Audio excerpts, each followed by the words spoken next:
Hello, and welcome to Fort Leavenworth. I'm Dr. Sam Lewis with the Combat Studies Institute. And I'd like to introduce you to Dr. George Gavich, lesson author today. Our purpose today is to talk to you informally about how to approach our lesson in MS 610 on the Arab-Israeli War. George? Before I begin, I'd like to introduce my colleagues. Go ahead. I'm Lieutenant Colonel Sylvia Pierce, a Latin America specialist. I'm Lieutenant Colonel Walt Krechik, and I am a Middle East specialist. Let me begin by first giving you an idea of the format that we'll be using for today's presentation.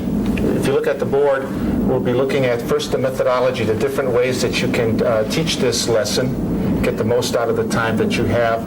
Then we'll look at the issue of the background to the war, what sorts of issues you could raise to generate discussion. Then we'll look at the conduct of the war, what transpires operationally, tactically, and strategically within the war itself. And then we'll conclude by looking at what are the results of this war, what impact does it have on the evolution of warfare, and what issues you could raise there.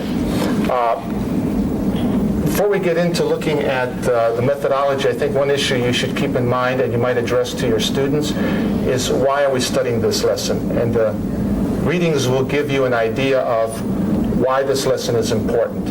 After World War II, we saw that war moved out of Europe and the big general wars are taking place elsewhere, wars that could be studied as conventional wars with the latest technology. And the Arab-Israeli conflict fits into that mold where certainly with 67 war and on, other countries are studying what is going on in that region.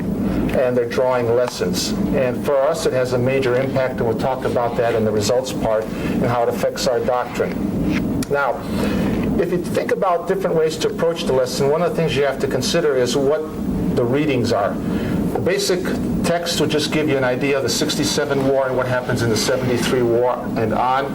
That's good background for the students.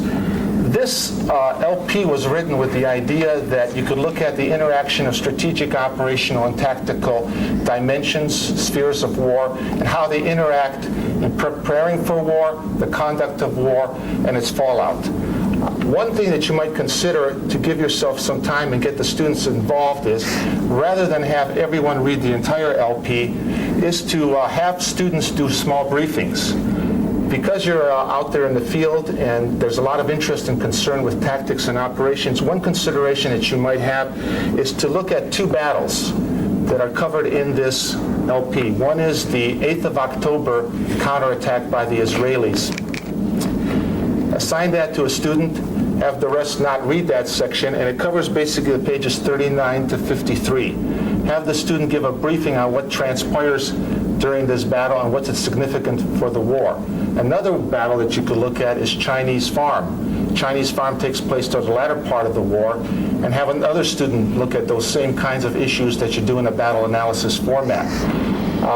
If you look at the battle analysis format and the importance of each of these battles, you might consider the 8th of October is the last serious attempt by the Israelis to stop the crossing of the Egyptians. And as you look at what transpires during this battle, ask the students to look at what is the strategic setting, and what part of the war is this taking place, and what's the overall strategic environment. Ask the student to look at what are the opposing plans, what are the opposing objectives of each side.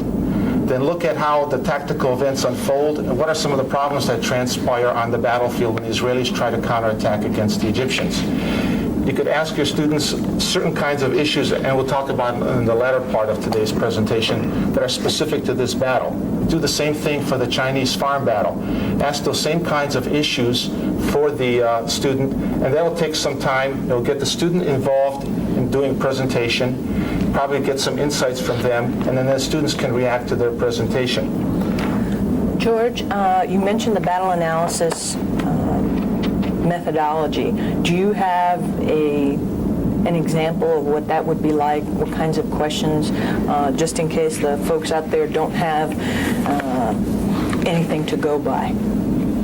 Okay, you could begin by raising the issue, what is the strategic setting what is going on in the larger context of the war? What kinds of battles have transpired? What are the objectives of the war until that point, and how much have they been met on the battlefield? And then look at where each side is on the battlefield in terms of tactical and operational situation. Then you ask the question, well, what are the objectives and plans that each side has for conducting the next day's operation? And that'll be for the 8th of October.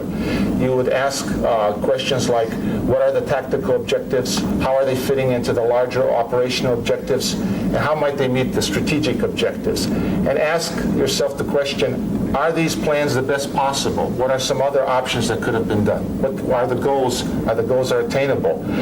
Does each side have a clear picture of what's going on? Those are some of the issues you can raise as we look at the plans unfolding and objectives for the next day. Then look at the actual conduct of the battle. How does the engagement start out? What are the changes that start taking place in plans? Because as we know, plans usually undergo change with the first shot. Look at those reactions each side is making to what the other side is doing. And then focus on what you think are the key tactical events of that day or several days, if it's a battle that lasts several days, and evaluate how well were those tactical events conducted by each side. Look at issues of command, look at issues of training, look at issues of doctrine. Did they help each side or did they hinder each side? Each side is going in with a particular doctrine, a particular style of leadership, a particular way of approaching the war. Then after you look at the entire battle, see where it ends up. Where are the sides at? Did they meet their objectives? And what impact does it have on subsequent battles? Or if it's toward the end of the war, how does it help end the war? Those are some of the kinds of issues that you could address when you look at a battle. And if you want, we can send or include as part of the packet an overall format that we have developed at CSI that deals with a very detailed approach, and there are tons of questions there, but you wouldn't answer every one of them because some pertain, some don't, so we could do that. Thank you. Any other I think ideas that about methodology? I think that the approach that George laid out is a very standard one, and from someone who's had to follow this methodology myself, it's very easy to learn. I think that one of the keys that we're trying to get into, though, is the historical legacy that the 73 war is going to bring for the future, and therefore there is also a connection to the past. One of the things that's important is to examine the leadership, both at the strategic and operational level initially, and how the 1967 war affected their decision-making. Part of what George will get into in a little more detail will be how the war is going to unfold. I think it's important for us to realize that some of the experience, judgments that commanders make are a direct reflection upon past events, and I think that that's a key point that you may want to bring out with your students. One other thought that you might entertain is trying to connect this lesson to things that you've done in the past with this course. One of the things that strikes me, if you look at Israel's geostrategic situation, it's very similar to that of Frederick the Great. We have a small state with larger states around it. We have a terrain that's not favorable for the defense. We have limited resources. And we have similarities in the style of war that seems to be evolving in Prussia as in Israel. You'd like to take the fight into the enemy's territory. You want to have your army be of higher quality than your opponents, march faster, or drive faster, be more disciplined, and you take more care in developing your military. You assign more resources than societies around you, more energy toward developing a first-class military. So you might draw parallels between Prussia and Frederick the Great and his geostrategic situation and how he goes about winning, and look at Israel's situation. There are similarities and there are differences. One is a more authoritarian state 200 years earlier. Israel is more a democracy with dependence on reserves, citizen soldiers fighting. You don't see that in Prussia under Frederick the Great. But there are certain similarities, and they'll see that there are things that can be drawn from the past, and you can understand why Israel has been infatuated with studying German military history. That's a very sophisticated idea. It has the advantage of bringing the students back to looking at the entire course. Where did we start off, and how far have we come? What has changed since the course started? We saw Frederick the Great resort to the offensive using audacity maneuver. How appropriate is that in 1973, exported to a different continent? Compare the role of fixed fortifications in 1740 versus 1973. The use of firepower, how has that changed? Logistics, in what way was Frederick limited? What sort of limitations are on the militaries in 1973? No, I think that'd be a good tool. I've approached this particular war in different ways over the years. One is to look at it in three separate categories. I start off at the strategic level and look at what's happening for both sides. And when that's wrapped up, move over to the operational, cover both sides, and then move on to the tactical and move on.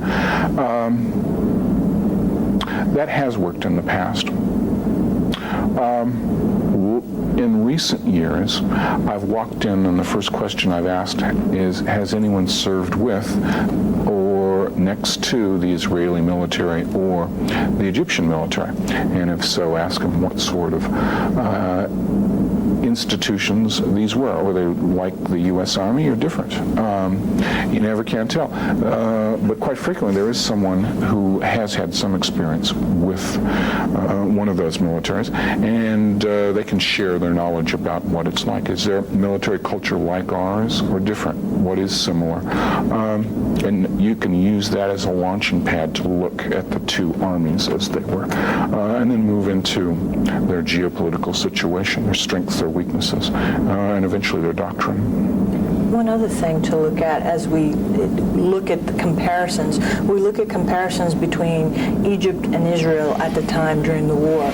We also need to draw comparisons or draw relationships between Egypt, Israel, and the United States, because a lot of what happens in the Arab-Israeli war directly impacts on U.S. doctrine at the time. General Depew, in our Leavenworth paper, number 16 here, he talks about the impact that the Arab-Israeli war has on our doctrine and how we look at maneuver, how we look at logistics, how we look at audacity, those things. That's an excellent point. We do have some readings for this week from the Depew book, and it will constitute the bulk of the readings for Lesson 16 next week. So I try to use that as a bridge from wrapping up this week's lesson and getting ready for next week's lesson. But yes, I agree wholeheartedly with that. And it brings me to my final thing to consider is you could have one student give an overall summary of what's in this book and then open up the discussion. Did we draw the right kinds of lessons as we looked at this war? And it'll be a nice bridge. So you can now add a third possible briefing for a student in addition to one on the 8th of October battle, one on the Chinese farm and Israeli countercrossing, and then add this one. The other thing that's kind of interesting you might keep in mind, as Dr. Lewis has mentioned, if you have some students who have some background experiences with Israeli and Egyptian military, you might find that they think that what they see today reflects back on what was going on in 73, and you might explore that issue. Are the armies the same today as they were before? Could we make jumps back into the past that easily? Okay. The next thing I think that it would be good to look at is the background to this war, that whole issue.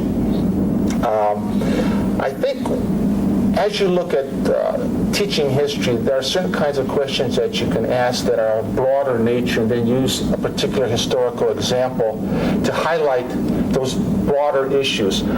As I look at the 67 to 73 time frame, one question you could ask, and it's a phrase that you often hear mentioned in the military, what does it mean to refight the last war? Are the Israelis preparing to fight the last war? At But as I look at the 73 war and how the Israelis prepared for it based on their 67 experience, there are three broad issues that you might consider that armies might be doing, at least the Israelis were doing, when they're preparing to refight the last war. Do they expect the enemy to perform the same way that he did last time? Are they prepared for a different kind of enemy? If you notice in the LP, there are several places in this war where senior Israeli generals are saying, this is not the army of 67. They expected it to perform pretty much the same way as it did in 67. All the kinds of problems they had that led to disaster. The second kind of thing armies that are preparing to refight the last war might be doing is they think it's going to be the same kind of dynamic in the war. Israelis were thinking the next war is going to be short, it's going to be decisive, and we're going to have few casualties. They did not expect for a war of attrition that was going to draw out to be 3 weeks. For them, 3 weeks was a long time if you think of a nation of 3 million people trying to fight that long. So sometimes nations, when they're preparing to refight the last war, might be expecting the enemy to perform the same way and expect the dynamic of the conflict to be pretty much the same as it was last time. And the third thing that the Israelis, I think, are doing that is kind of refighting the last war is they are relying on the same keys to success. Those are, they're going to have prior intelligence that the war is going to break out. That intelligence is going to be accurate, timely, and useful. The second thing is they're going to be able to use their air power to a maximum. Be able to have air superiority, and they're not able to do that because the war starts out with the Arabs attacking, and then you have to face the dilemma. What happens when the enemy starts the war and you have to fight, and you've been used to fighting with you starting the war, as in 56 and 67. And the final thing, the key success, is that on the ground, the key will be armor. And armor is going to be able to break through easily and bring decision on the battlefield. And you find that armor does not perform the way it's supposed to because the Arabs have attacked and they have countered each of those kinds of strengths that the Israelis have. When you put them all together, there is a parallel to our army situation. We expect to win the information war, we expect to have air superiority, and we expect to have the superiority in maneuver. Who would want to go against an army with those strengths? Well, the Arabs have to face those strengths as they develop a strategy out of desperation, if you will, on both sides, Syria and Egypt. Something that's important that, George, you've kind of highlighted on is that the enemy always has a vote. If we forget that, and many times we do, it's going to be to our detriment. Right. Always count on the enemy having a vote, no matter what the situation is, whether it's good for you or bad for you. There are those things that the opponent can do that's going to influence what your plans are and what your operations are going to be. This ties in with an approach that I have used in the classroom regarding the preparation for the future conflict.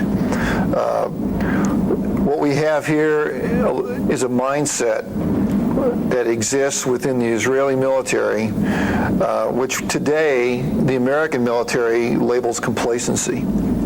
Complacency is an issue that you can explore because it has to do with you establish conditions that you become so comfortable with that you do not see things change around you. And that commanders, in order to understand the situation, need to constantly reevaluate the situation for what is both consistent and what is changing. We can see in the Egyptian army that at the strategic, operational, and tactical level, they have reevaluated the situation based upon the 1967 conflict. And then the political leadership is trying to emphasize a point, which George will get to, I believe, also,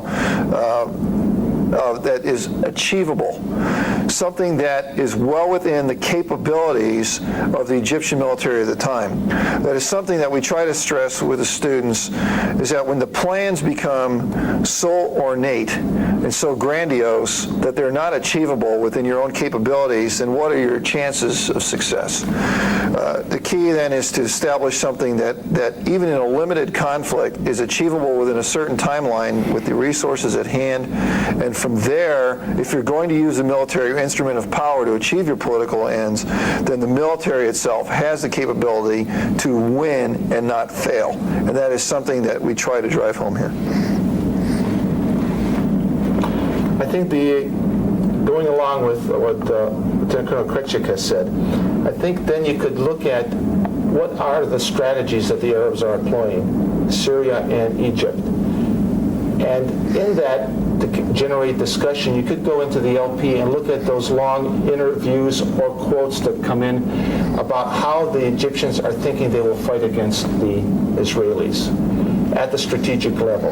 You have a long quote of Haikal. They're not talking about a decisive military victory, but they're talking about changing America's attitude toward the Middle East and toward Egypt, changing Israel's attitude toward the Arabs. How they're going about doing that. And then look at the interview that Sadat conducts in Newsweek in April of 1973. What is he saying there? What message is he trying to do there? Why is he going to the public in America, to the policymakers, and presenting himself to them and basically telling what he will be trying to do in the war? And that should generate some discussion. And I think then the beauty of it is, as Colonel Kretschik has said, we've got a situation where the opponent cannot decisively defeat, the person cannot defeat, or I should say, his opponent. How is he going to counter that? He has to develop a strategy that is going to bring some political benefits to him. And he also has to use the military to counter the strengths that the opponent has. And that gets into air defense, that gets into the anti-tank missiles used by infantry, and that gets into deception to undermine Israeli intelligence and its ability to predict the war too far in advance. So you might explore then, what is the strategy that's being developed? Because I think in the future, if someone is forced to fight us, they're not going to be thinking of defeating us decisively on the battlefield. They're probably not going to be thinking of capturing decisive terrain. What they might be trying to do is hurt us enough that after the war is over, we'll look at that region and that particular player differently. And they've gained politically that way because they still will survive in power, most likely, if it's a dictator. One of our colleagues came up with an idea several years ago of simply walking in and asking, who won this war? And then, once the responses start coming in, why? It sounds very simplistic, but as a rule, you'll find there will be officers in every group, usually divided down the middle, with half thinking that the Israelis won the war and half thinking that the Arabs won the war. That's the basis for a healthy discussion of warfare at the strategic level, operational level, and tactical level. Your job as a facilitator is to control that discussion, but theoretically it can be done by asking one very good question. Absolutely. And what that does, what Dr. Lewis is saying, is it reverses the whole order. Rather than looking at background to, the more conventional way, conduct of war, and then the results, start with the results, and then have them defend their position. Well, what were the objectives in this war for each side? Were they attained? How was the war conducted? Did it affect the overall strategic situation at the end in determining whether they can obtain their objectives? Because you have to remember, just by crossing the canal is not enough for the Arabs. If they get decisively defeated and their whole army gets pulverized, it leaves them in a different bargaining position strategically at the end of the war. They are left compromised at the end of the war because their Third Army, basically first echelon, 2 reinforced divisions, is surrounded on the East Bank. So that's the position from which Sadat has to start negotiating, rather than I've crossed, all my positions are secure, now negotiate with me.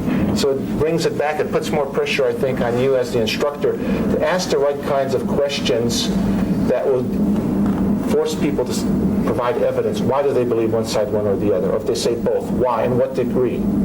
At what levels? But certainly Egypt gets back to Sinai, but at the same time its military image is not that good. It's only good for the first part of the war and the crossing operation. Israel comes out looking good because they've done the bold, audacious counter-crossing, got into the Israeli rear. So that is a good way of doing it. I would like to add one point on that. This gets into a previous lesson with Karl Clausewitz and his notion of using military instrument to achieve political objectives. it is an interesting dynamic to bring out with your students when they begin to first realize, some of them for the very first time, that why a military is used.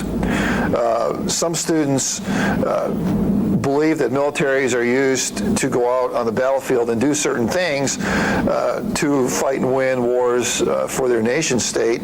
Some are also educated now to the point where they realize that maybe it's not just the nation state that the military was used for, but for a key political leader to accomplish that individual's goals and objectives. And then, while the war is being conducted, Clausewitz noted that you can never push war to its extremes because of the limitations that are placed upon the military commander that come from all sectors of the society that spawn that military, plus also the political dynamics that are ongoing while the conflict is being fought, which reinforces, I think, George's point that if that military commander is not successful on the battlefield in accomplishing the ends, then what situation does that place the political leader in where he now has to bargain rather from a position of strength like he envisioned, but a position of vulnerability. So that should be emphasized, I think, with the students, that they as military commanders play a key role. How they maneuver their forces, how they fight those forces, how many casualties they cause on the enemy or take themselves, how they use the equipment at hand to achieve national ends, because no matter how that conflict ends, they were the ones who may have fought that conflict, but it is going to be the political leadership that has to pick up the pieces at the end and then negotiate or bargain to achieve the military end state and the political end state. That's a very good point. I was going to go a slightly different way with the conduct of the war, but to take off on what Colonel Kretschik said, as this war is being conducted, you could look at these things tactically and operationally, but also politics plays a role in this. And it affects how you conduct operations. For example, when Israel is doing its counter-crossing operation and starting to become successful, and the United States comes out and supports Israel with the promise of more military aid, that's when the Arabs start to increase the price of oil. Then they put an oil embargo on the United States. It puts pressure on the United States to get more involved diplomatically. It puts pressure then on people who are conducting battles on the Israeli side to end the war as quickly as possible because of imposed ceasefires coming down quickly. For the Egyptians, they're just trying to hold on with what they have because Sadat sees that there might be a political resolution in it. So you find that in the conduct of war, not only what you do tactically affects the political, but also you might find that political then makes decisions and starts using other kinds of weapons like the economic weapon of oil that influences your own operations, and you never can see yourself in isolation. And this war brings this dynamic very beautifully together because it's there in the planning by Sadat going into the war, talking to Arabs about using the oil weapon in the war. It's done in the war by the use of the weapon, and then afterwards it's part of the pressure to bring some resolution to this conflict, to get the oil embargo rescinded, to bring back the free flow of oil, because the Western world is much more vulnerable than we are in the United States, but we have to show leadership to help the rest of the Western world to handle the economic problem of rising oil prices. That's a very good point. I'd also like to reinforce Colonel Kretschik's point, particularly in bringing forward things that we've looked at in previous lessons. In this instance, the ideas of Karl von Clausewitz, which I think is a very very good idea. Now, in terms of the conduct of the war, there are some broader issues, too, that you might consider. How important is it that you start the war and have the initiative at the beginning? Does it create more fog and friction for an army that is stronger, more superior when it comes to military skills? And in the LP, you find that there is a flow of events trying to capture the kinds of tactical and operational dilemmas that confront Israelis as they find themselves having to prepare counterattacks, not knowing how well the enemy is prepared, making certain assumptions about the enemy. You might ask your students, too, the question, what kind of problems would we have if we found ourselves having to go into an area where we're fighting for control of the air and the ground at the same time, and the other opponent has started the war. What kinds of adjustments would we have to have in our military, the way we've prepared ourselves mentally, doctrinally, technologically, to fight that kind of conflict? Because there are some parallels. We're used to, like the Israelis, fighting with air superiority, being on the offensive, not having the other guy have the initiative. That's very true, George. We are so used to being, if you will, the top dog in military affairs that we forget that people can use not just initiative, but different ways of attacking the same problem that we are not going to expect. We do not have the answer to everything. And even though our present enemies might be less technologically capable than we are, they may be able to use that particular idea against us because we are so technologically advanced. I would like to bring out one additional point to reinforce this conversation, and that comes from a planner's perspective. Many of your officers have planned or executed military operations in the past, but possibly only at the tactical level. And I'd like to just discuss something here at the operational strategic level that may be important. As a plans officer myself, one of the things I had to envision when looking at the enemy was I would go back to Sun Tzu, and I would think about knowing yourself and knowing your enemy. You need not fear 1,000 battles. But one of the things that I tried to do from the enemy's perspective was I had to try to war game in my mind operationally how an enemy force would react to something we were doing, and then once I envisioned that reaction, how I would counteract what the enemy was doing. I think we see some of that reflected in the Egyptians' preparation for this war. Well, the Israelis themselves are really not going through this dynamic between the period of 67 and 73. To tie back to what happens when you miscalculate, however, I think the Egyptians also have certain assumptions about the Israeli army knowing their enemy and how fast that army can mobilize. One of the things is that the Israeli army nature is it depends greatly upon reservists and trying to call up from the populace a force that can then eject any type of force which threatens the mother country. If you go back to other previous lessons such as World War I, essentially a war of plans, a war of mobilizations, the Germans had certain preconceived notions on how fast Russia could get its act together and mobilize its force, and when Russia was able to do that 2 weeks faster than envisioned, what did that do then to the whole plan for conducting that operation? This is something that your students need to be aware of, because if they tie into other instruction and tactics, such as branches and sequels to plans, you must have some type of idea that if your basic assumptions of how fast your enemy can react prove to be wrong, then what options do you have in order to still achieve the national objectives? Because if you don't have those options laid out ahead of time, it's simply too late once the mechanisms begin to conduct this war to then react. And I think that then you put both the leadership, military leadership, and the political leadership in a position that they don't want to be put in, which is running out of options quickly. So I would sort of challenge your students to draw upon their own personal experience, both in planning and operating, and ask them what happens to the Egyptians and the Israelis as this war begins to unfold, about their preconceived notions about how each side is going to act or not act, and then what do they do to try to counter things when reality begins to set in, and it is not just an assumption, but they're now faced with life and death situations on the battlefield, and what changes do they have to make in order to adapt to that situation?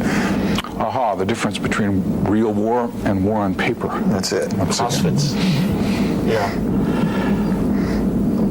Another thing that you might consider, too, as you look at this war is the whole issue of fatigue. We often don't talk about that in our military history course, but look at the 8th of October problems that the Israelis have and understanding what really is the plan, what really transpired at that meeting on the 7th October when everybody was tired, under stress. Remember, we're talking about officers who have seen, in most cases at the senior level, this is their third or fourth war that they've been in. So they're not without combat experience. This is not the first shots that they have seen, but yet they are tired.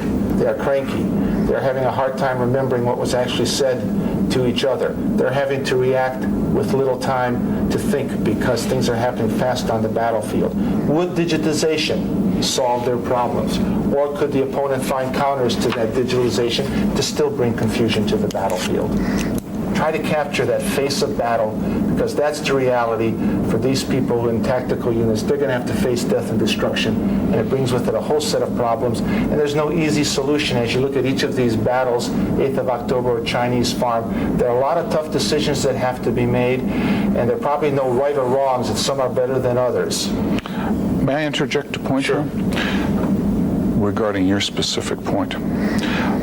It would be possible to ask one student to read the one chapter in Martin van Creveld's book, Command in War, which would also introduce the notion of political interference and a politicized military also into both the realm of strategic and operational planning.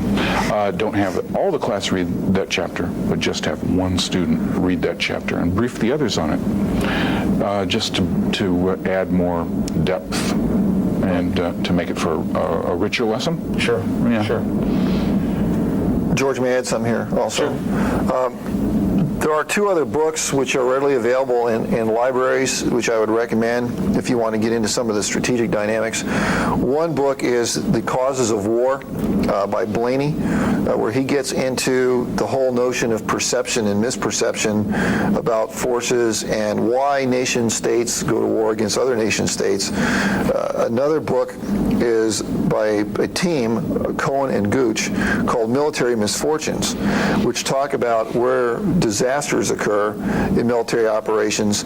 A student who wants to do additional depth of reading and may bring in a different perspective into this lesson can go to both of those books and easily find something which would be of use to the group. I think it's about time to move to the last part, which is the results of this war. What impact does it have?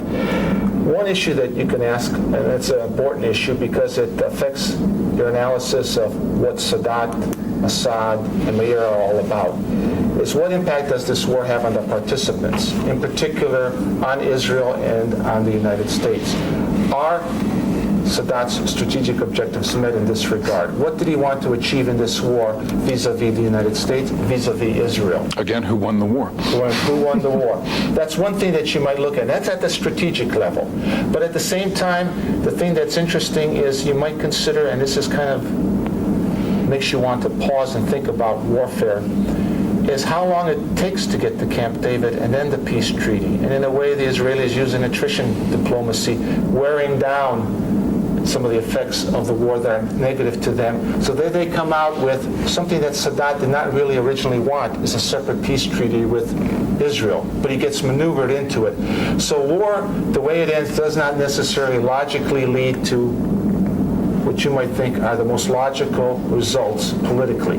But now the politicians are left to negotiate, to make time work to their benefit. And in there, the United States gets involved, Israel is involved, Egypt is involved, and the rest of the Arab world is involved. Was Moltke correct? His strategy, nothing more than a series of stopgaps?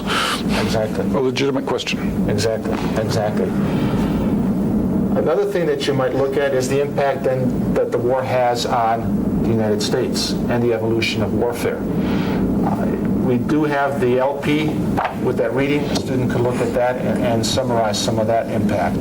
It has a tremendous impact on the United States. It is considered in the evolution of warfare probably the beginnings of precision-guided missiles in warfare. It is the use of electronic warfare in a conventional sense with large forces. It is using tanks in large numbers that probably equal those in the Battle of Kursk in World War II. Not that they're all fighting at the same time, but they're spread out over a couple fronts.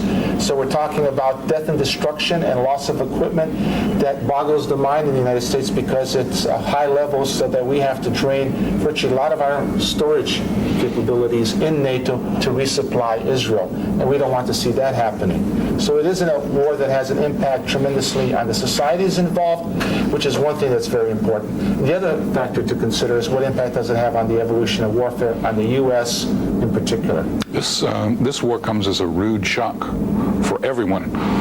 It's the first real opportunity since 1945 to see large conventional militaries engaged in combat and see what happens. In next week's lesson, we're going to see how the U.S. Army relates to this very rude shock, coupled with leaving the South Vietnam.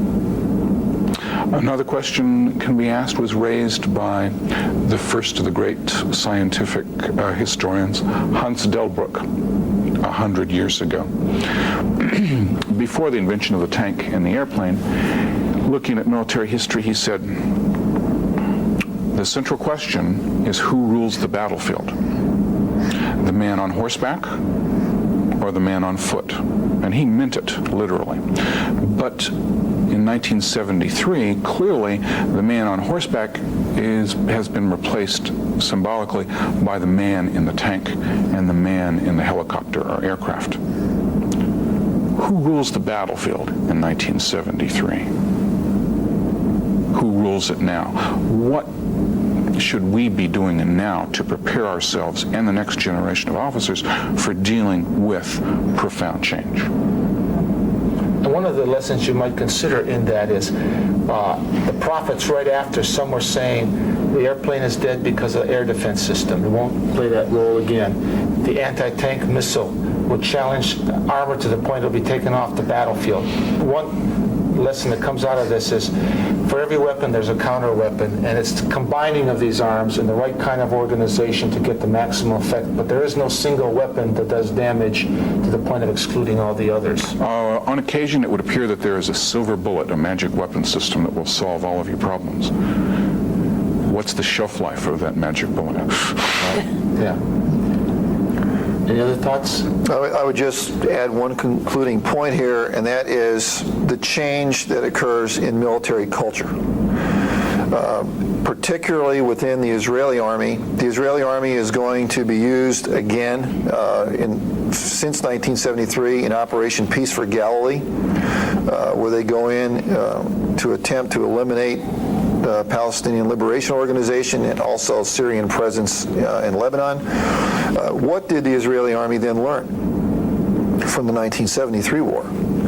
We've talked about the influence that this had on the United States. This was dramatic change with Depew and the Depew Doctrine, but that's an outside power looking at a war in another continent. Here is an army that has just fought the Egyptians and saw their ability to change and adapt very quickly from the 67 conflict. How then did the Israelis change and adapt, or did they? And then what was public opinion's view of this war in Israel?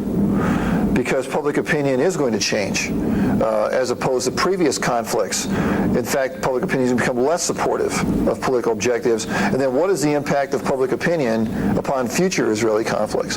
This is something that military commanders, I think, planners and executors must be cognizant of, because it plays so much impact upon morale of the force and also how that force will be trained, educated, and implemented and even equipped in the future, and something that maybe your students may want to pursue. One final things that several maybe final things you might consider. One is, if you look at the Arab-Israeli wars overall, each war is different, but the participants are roughly the same, and many of them have seen various wars. Perhaps one important lesson to be drawn is that it's difficult, virtually impossible, to predict what kind of war you're going to fight. And perhaps the best thing to do is, when you think of a concept like Force 21, is to have flexible response in there to fight different kinds of wars. 48 was a war of independence for Israelis. It was a levy en masse. 56 found them with allies fighting against only Egypt, with France and Britain helping Israel. 67 is a kind of blitzkrieg. 73 is long by their standards, but it's a conventional war.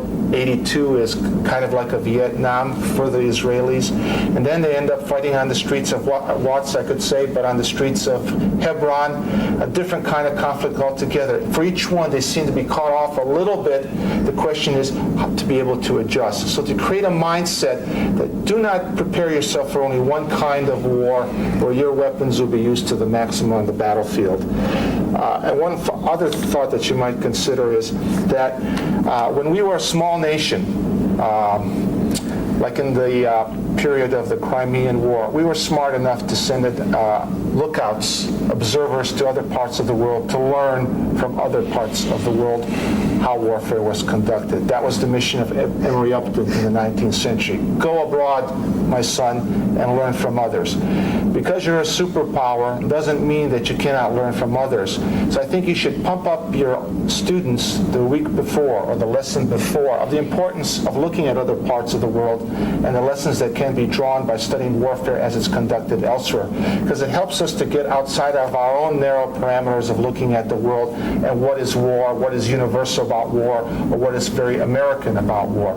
So really pump them up, because this is a very rich lesson we find at the CGSC in the electives, in the core course. There's a lot of discussion. 2 hours are often not enough time to cover all the things that have to be, and leave the officers with a mindset we could learn from other parts of the world and wars which do not involve us directly about the nature of war. Thank you very much. It was fun. I hope you enjoyed it too. For the students. This LP was written with the idea that you could look at the interaction of strategic, operational, and tactical dimensions, spheres of war, and how they interact in preparing for war, the conduct of war, and its fallout. One thing that you might consider to give yourself some time and get the students involved is, rather than have everyone read the entire LP, is to have students do small briefings. Because you're out there in the field and there's a lot of interest and concern with tactics and operations, one consideration that you might have is to look at 2 battles that are covered in this LP. One is the 8th of October counterattack by the Israelis. Assign that to a student, have the rest not read that section, and it covers basically the pages 39 to 53. Have the student give a briefing on what transpires during this battle and what's its significance for the war. Another battle that you could look at is Chinese Farm. Chinese Farm takes place toward the latter part of the war, and have another student look at those same kinds of issues that you do in a battle analysis format. If you look at What kinds of questions, just in case the folks out there don't have anything to go by? Okay, you could begin by raising the issue, what is the strategic setting? What is going on in the larger context of the war? What kinds of battles have transpired? What are the objectives of the war until that point, and how much have they been met on the battlefield? And then look at where each side is on the battlefield in terms of tactical and operational situation. Then you ask the question, well, what are the objectives and plans that each side has for conducting the next day's operation? And that'll be for the 8th of October. You would ask questions like, what are the tactical objectives? How are they fitting into the larger operational objectives? And how might they meet the strategic objectives? And ask yourself the question, are these plans the best possible? What are some other options that could have been done? What are the goals? Are the goals attainable? Does each side have a clear picture of what's going on? Those are some of the issues you can raise as we look at the plans unfolding and objectives for the next day. Then look at the action operationally, tactically, and strategically within the war itself. And then we'll conclude by looking at what are the results of this war, what impact does it have on the evolution of warfare, and what issues you could raise there. Before we get into looking at the methodology, I think one issue you should keep in mind and you might address to your students is, why are we studying this lesson? And the readings will give you an idea of why this lesson is important. After World War II, we saw that war moved out of Europe, and the big general wars are taking place elsewhere, wars that could be studied as conventional wars with the latest technology. And the Arab-Israeli conflict fits into that mold, where certainly with 67 war and on, other countries are studying what is going on in that region, and they're drawing lessons. And for us, it has a major impact, and we'll talk about that in the results part and how it affects our doctrine. Now, if you think about different ways to approach the lesson, one of the things you have to consider is what the readings are. The basic text will just give you an idea of the 67 war and what happens in the 73 war and on. That's good background. The battle analysis format and the importance of each of these battles, you might consider the 8th of October is the last serious attempt by the Israelis to stop the crossing of the Egyptians. And as you look at what transpires during this battle, ask the students to look at what is the strategic setting, and what part of the war is this taking place, and what's the overall strategic environment. Ask the student to look at what are the opposing plans, what are the opposing objectives of each side. Then look at how the tactical events unfold, and what are some of the problems that transpire on the battlefield when the Israelis try to counterattack against the Egyptians. You could ask your students certain kinds of issues, and we'll talk about in the latter part of today's presentation, that are specific to this battle. Do the same thing for the Chinese farm battle. Ask those same kinds of issues for the student, and that'll take some time. It'll get the student involved in doing presentation, probably get some insights from them, and then the students can react to their presentation. George, you mentioned the battle analysis methodology. Do you have an example of what that would be like?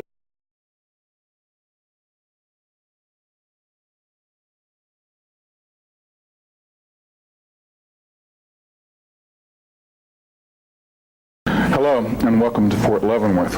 I'm Dr. Sam Lewis with the Combat Studies Institute. And I'd like to introduce you to Dr. George Gavich, lesson author today. Our purpose today is to talk to you informally about how to approach our lesson in MS 610 on the Arab-Israeli War.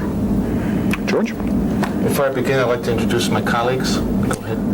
I'm Lieutenant Colonel Sylvia Pierce, a Latin America specialist. I'm Lieutenant Colonel Walt Krechik, and I am a Middle East specialist. Let me begin by first giving you an idea of the format that we'll be using for today's presentation. If you look at the board, we'll be looking at first the methodology, the different ways that you can teach this lesson, get the most out of the time that you have. Then we'll look at the issue of the background to the war, what sorts of issues you could raise to generate discussion. Then we'll look at the conduct of the war, what transpires